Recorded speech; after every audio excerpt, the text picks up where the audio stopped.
9월 27일 오늘 만나 성경 말씀은 열왕기상 9장 11절로 14절 말씀입니다.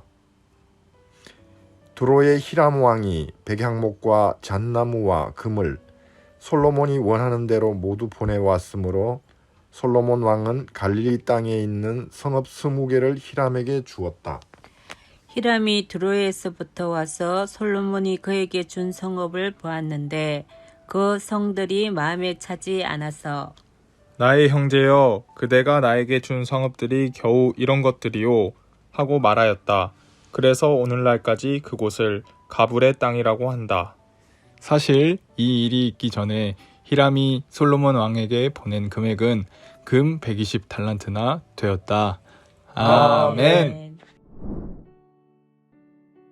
오늘 만나로 만나주시는 하나님을 기대합니다. 오늘 말씀에서는 성전을 건축한 그 후의 이야기가 펼쳐집니다.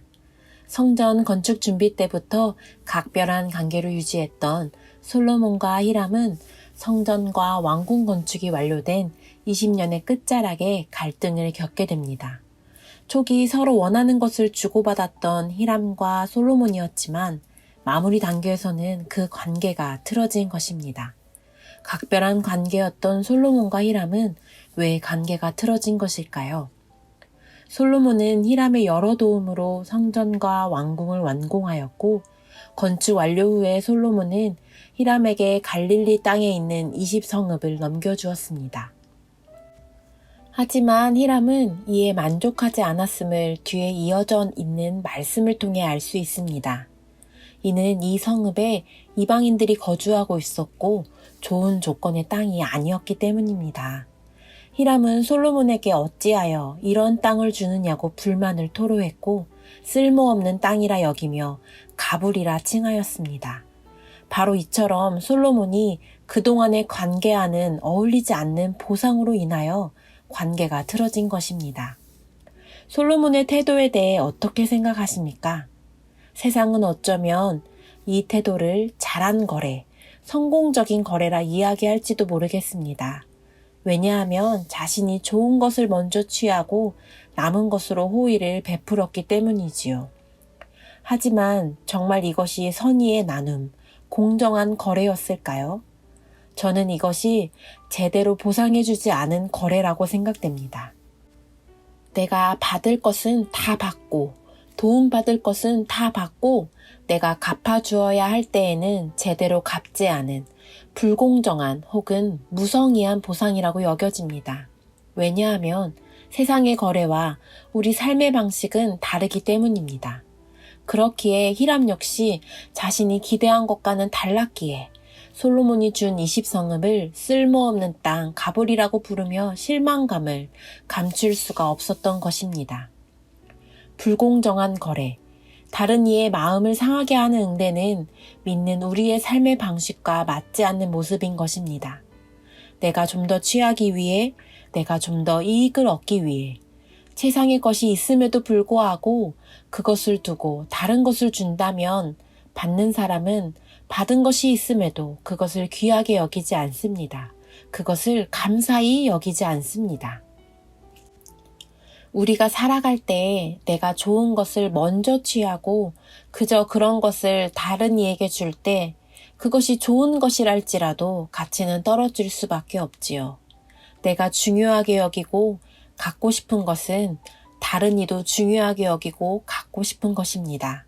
이와 마찬가지로 내가 중요하다고 생각하지 않는 것을 다른 이가 대신하여 중요하다고 여겨주는 것은 쉽지 않은 일입니다. 나는 소홀히 대하지만 다른 이는 귀하게 여겨주는 것은 불가한 일에 가깝습니다. 이 맥락은 우리의 신앙과도 연결되어집니다. 우리가 하나님을 귀하게 여기지 않고 우리의 신앙을 중요하게 여기지 않으면 세상도 마찬가지일 것입니다. 우리의 삶의 모습을 통해 보여지는 것들이 하나님을 아무것도 아닌 것처럼 대하면 세상 또한 하나님 나라를 아무것도 아닌 것으로 여길 것입니다. 우리의 삶을 되돌아보길 소망합니다. 내일이면 추석 연휴가 시작됩니다. 오랜만에 친지들과 모여 삶을 나누는 기쁨의 시간이지요. 오랜만에 만나는 가족들에게 우리는 어떤 모습을 보여주기 원하십니까? 어떠한 것을 나누기 원하십니까? 함께 신앙생활을 하는 가족들도 있지만 하나님을 모르는 우리의 가족에게 먼저 된 모습을 통해 하나님을 높여드리는 추석 연휴가 되길 소망합니다.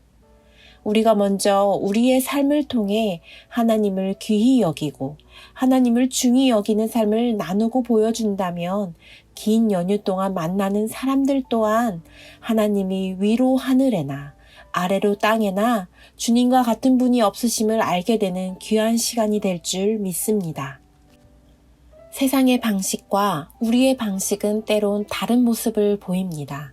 하나님의 방식에는 빚져 보이는 것이 때로는 빚지는 것이 아니라 오히려 꾸어줌의 시작일 수도, 지는 것이 아니라 사실은 이김의 시작일 수도 있지요. 세상의 방식이 아닌 하나님의 방식으로 살아가는 오늘이 되길 소망합니다. 사랑하는 우리 성도님들의 걸어가는 그 걸음걸음이 세상을 향한 걸음이 아닌 하나님을 향한 걸음이 되길, 그 걸음을 통해 우리의 모든 가족들이 하나님을 향해 함께 걸어가는 걸음이 되는 뜻깊은 추석 연휴 되시길 축복합니다. 기도하겠습니다. 사랑의 하나님, 우리의 삶이 세상의 방식이 아닌 하나님의 방식으로 살아가는 삶이 되길 소망합니다. 세상이 우리를 향해 왜 바보같이 사냐고 손가락질 한다 해도 하나님께만은 손가락질 받는 삶이 되질 않길 소망합니다. 우리의 걸음이 하나님을 향해 걸어가는 걸음이 되게 인도하여 주옵소서. 예수님의 이름으로 기도합니다. 아멘. 이제 2가지 기도 제목으로 기도하겠습니다. 첫째로 세상의 방식에 흔들리지 않고 하나님의 방식을 기억하며 살아가게 하옵소서. 둘째로 우리의 다음 세대의 아이들이 하나님의 뜻을 알아가며 하나님 안에 거하는 삶을 살 수 있게 하옵소서. 이 제목으로 기도하신 후 개인 기도 하시겠습니다.